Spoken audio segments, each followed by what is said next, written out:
Great win for us. Great win. That's a really good team. Their record's deceiving. Lewis hasn't played all year. He's a first-team all-conference player.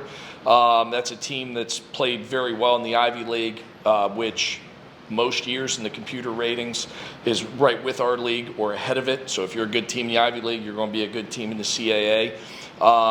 And Lewis is a problem. He's a problem, and he missed the first 4 games of theirs. So, they come in without a great record, but guarantee if he'd have played, that would look a whole lot different.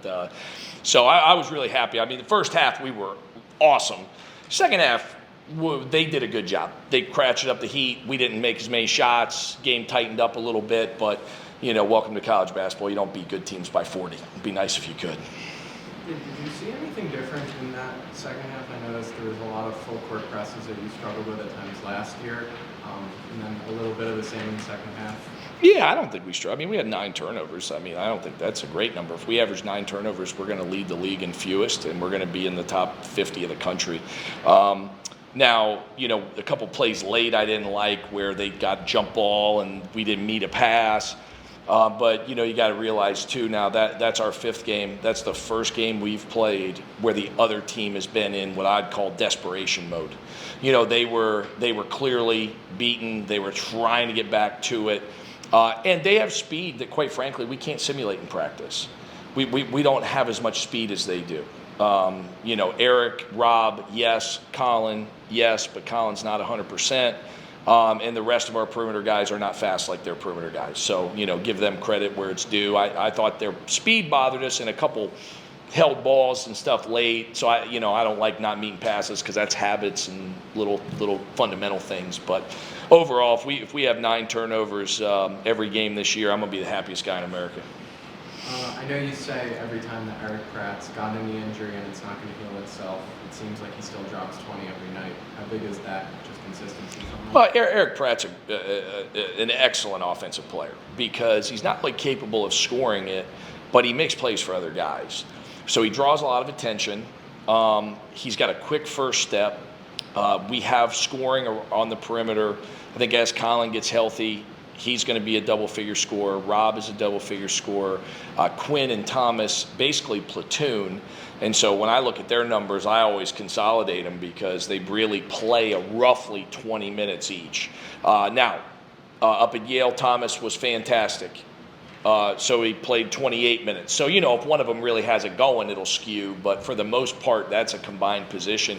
And I thought Rich Goods was good as well. So for us, it was a good win. I mean, we played well. We did a lot of good things. But Eric Pratt is kind of the straw that stirs the drink. He's a big key to our offense. He's trying to battle through this thing, but it's going to be there all year. It's just what it is. But he's a tough kid, man. He wants to play. So and he's awfully good. Yeah, plus 21 points when Andre was on the court. What's it say to have a freshman step in and just have such a big impact? Yeah, Andre's offensive game is really good. Andre can dribble, Andre can pass, Andre can shoot.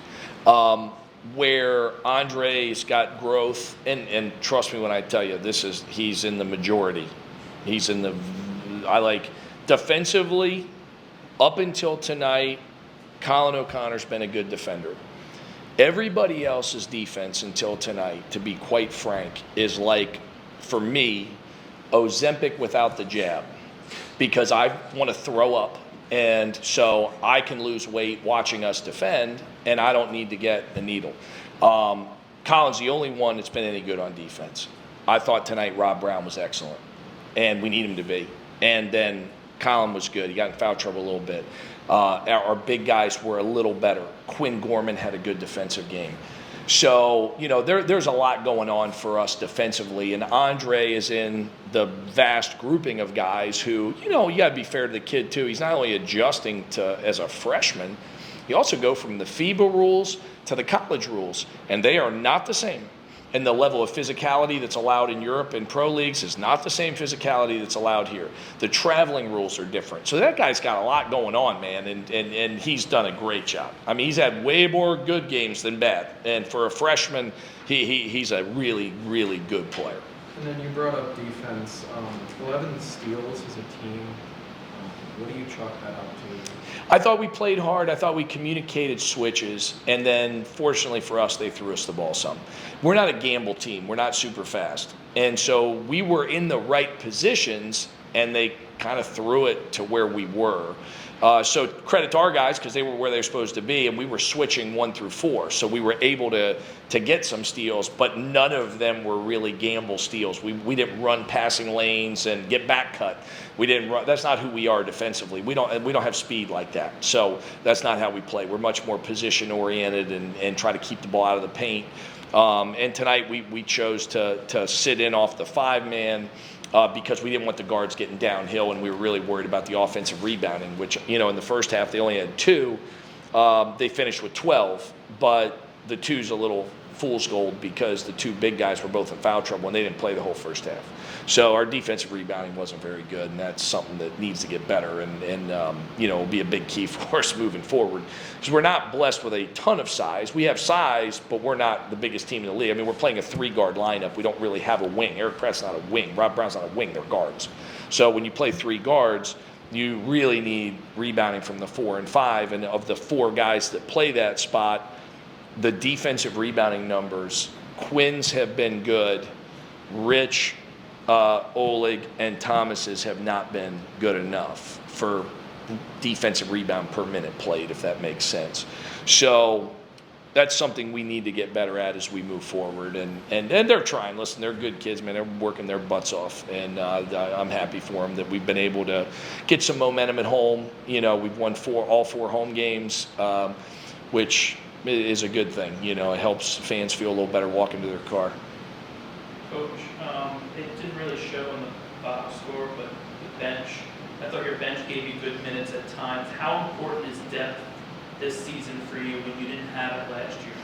Enormously important. Jonah Butler is right there on the fringe. He did some good things at Yale, and he's a freshman, and that can be hard because you play a decent amount, and then the next game it was really more of a matchup issue. They're a fast team. It's got a lot of drivers, and Jonah's a guy that's going to get better and better for us. We have a lot of confidence in him. So to me right now, we kind of have a 9-man rotation. That's what it is at this point.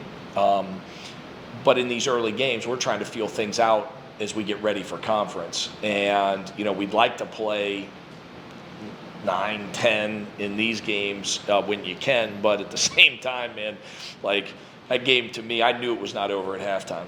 That at halftime they've got their 2 best players with 3 fouls. They haven't been in. They haven't gotten their minutes. I knew they'd come out with their hair on fire. They were getting drilled at Boston University. They came back and got the thing to single figures and had some chances late to really make it tight in terms of game pressure. So we kind of stuck with the guys that were playing well. But I'd like to be at 9. That's really the best number for us over the years is playing 9 guys. And you may get 10 in there, and some nights you get 8. But I do like our depth. It is something that's important to us. Especially we're heading into a really hard stretch here as we get ready to play. We're playing 2 West Coast Conference teams for sure in the next 3 games. And that's Gonzaga and St. Mary's and Santa Clara's league. And it is always the number 1, I don't even like the term mid-major, but it's a non-Power 4 league, and it's the best one of all the non-Power 4 leagues. It's the best one. You got a team that's competed for national titles. How many times is St. Mary's ranked in the top 25? And Pacific has a very good roster.